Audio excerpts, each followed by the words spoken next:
Hello, ladies and gentlemen. Welcome back to Inside Movies Galore. I'm your host, David Streggy, and here I have a review for you from a filmmaker, and I want to give a shout out to him first. Thank you so much for sending me a copy of both Snarveien and List, which uh, those go by two different English titles, but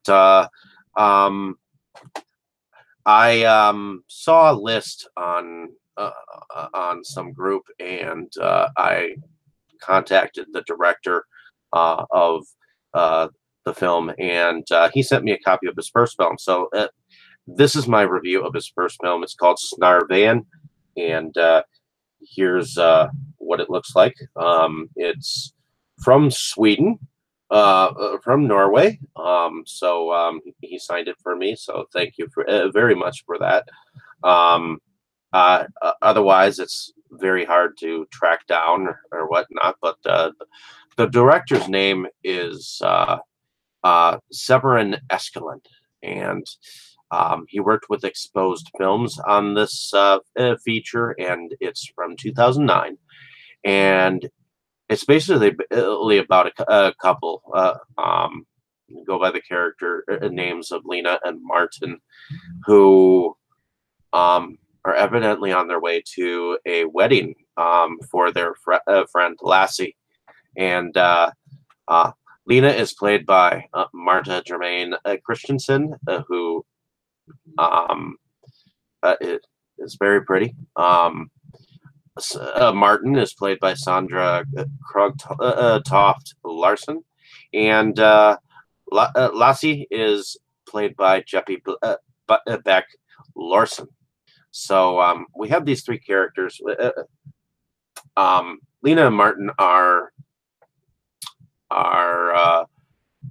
tasked to take some booze over the border to Sweden, and evidently there is a certain limit that they can carry over there because there's evidently problems with bootleggers. So we have them phoning back and forth to this character Lassie, who is a relatively larger looking character, and so they as they are talking to their friend, they lose service, and then they shortly afterwards they run into a police a man who is blocking the road, who goes by the name Gunnar, who is played by Jens Halton. I'm actually a fan of this character throughout the film because he comes off as a very caring individual, and evidently is also part of the whole grand scheme of things. So in any case, he tells them that they must take a detour, and so when they take this detour, they go down this road a little bit. They run into a vacant car lot where there's a gas station like car fixing place where there's all these classic looking cars that look like they date back to like the early 60s, and so that's a little strange. But they continue a little bit further down the road, and they get a flat tire. Well, when Martin takes and gets the car back into the air, he realizes that there is a nail in the wheel, and he goes back towards the car fixing place, and basically he goes back there to see if there's a tire, or see if there's something to fix their car, their vehicle. So he goes over to the main office, and he stumbles upon uh, a young woman being tortured in a video on on a computer behind the desk. And it is about this time that, you know, they he gets caught there by the character of Boss, who is played by Johan Hettenberg. And Boss is evidently snapped a picture of Lena, and been a little bit of a creepy voyeur already. So he thinks that Martin is stealing from him when he's actually paid paid for the fix it thing that he actually had taken from the car place. And this is when Gunnar, the policeman, steps in and talks to this Boss character, and he calms him down, evidently. Well, in any case, Gunnar fixes the problem at that point in time, and then the couple continue down the road. Well, they run into this totally spaced out young woman who was evidently running from somewhere, and suddenly Gunnar appears from nowhere once again, and they end up going down the road to this home where apparently Gunnar claims that this girl is a drug addict, and that she always runs from this place. And you can see that, you know, there's an older couple, evidently. The older man, it looks like he is non-responsive, but the older woman, she is definitely seems to be like the head of this family, and she seems to have this Christian way about her. So they start to leave, and they get outside to their car, and they realize their car doesn't start, so they have to come back. So the couple has to actually come back to the house. And when Martin goes back out for something, he comes back and notices that someone goes around the back of the house. Well, once he follows, he realizes that the young woman, who her name is Lada, he realizes that she is down in this basement dungeon looking type of side, you know, doorway to the house. Well, he happens upon a video surveillance. Evidently, they've been watching the road, watching the car place, videotaping the whole entire, you know, up until they went off the road, when the car went through the woods, when they stopped. So evidently they have been watched for some time. So, and while he is observing all of this, his fiance or girlfriend Lena is inside, and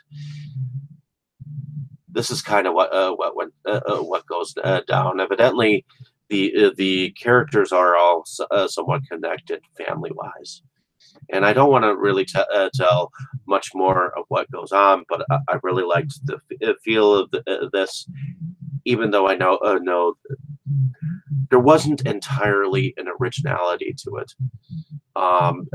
because some of the storyline has been done before. But I love that the dialogue was executed professionally, and it was definitely entertaining. It,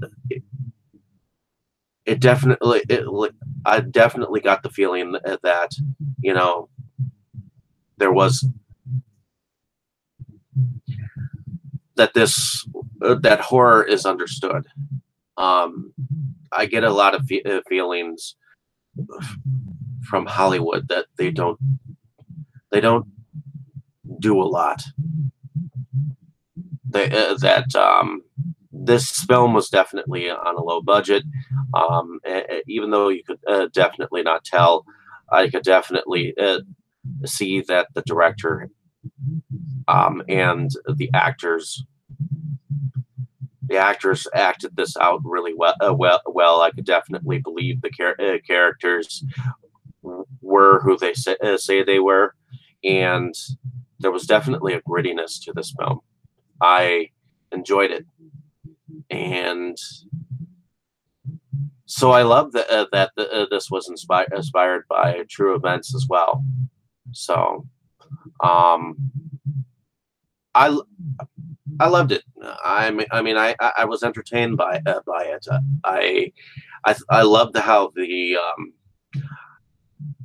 violence in the film was more built up and suggested than it was seen on film. I mean, you saw through the video surveillance the attempt to look like the film was more violent than it was, but there were. I mean, it was kind of violent in the way that, you know, the family was killed. I mean, after Gunnar had accidentally shot one of his members, the mother kind of went after the character of the mother actually went after the character of Lena, and the way that she died was actually quite violent. So I love that the film was set up to look like it was actually going to, you know, continue into being something else. I mean, it definitely set a possibility of a sequel, and I think that this was a little bit in the genre of like Texas Chainsaw Massacre and Vacancy, with a little bit of Wrong Turn. Except Wrong Turn, they were a bit more cannibalistic. So, but in any case, I enjoyed the film. Again, another shout out to the director. Hopefully, I gave a good presentation of this film, and you seek the film out for your own self. I hope that this gets a U.S.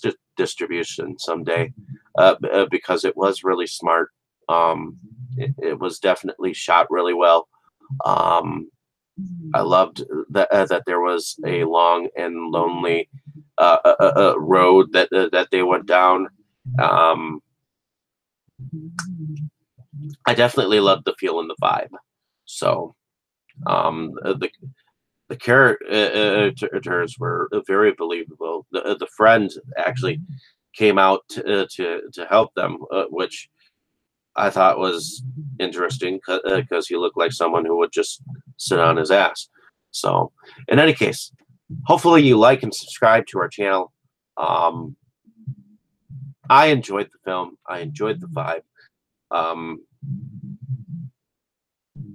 I enjoyed the look into to this kind of a, you know, it was kind of a. It was kind of predictable, but you know what? I enjoyed it, and I've had problems watching films with subtitles before, and I didn't really have a problem. I did. I mean, I've gotten used to the fact that I have to read certain films, and this one was very legible, very understandable. So I commend whoever translated the film to English as well. So, in any case, hopefully you enjoyed the review, and definitely seek the film out for your own self if this film sounds like something that you would definitely watch.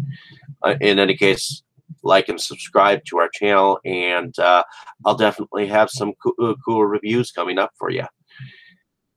In any case, I'm signing out for now. So definitely check out this film if you can.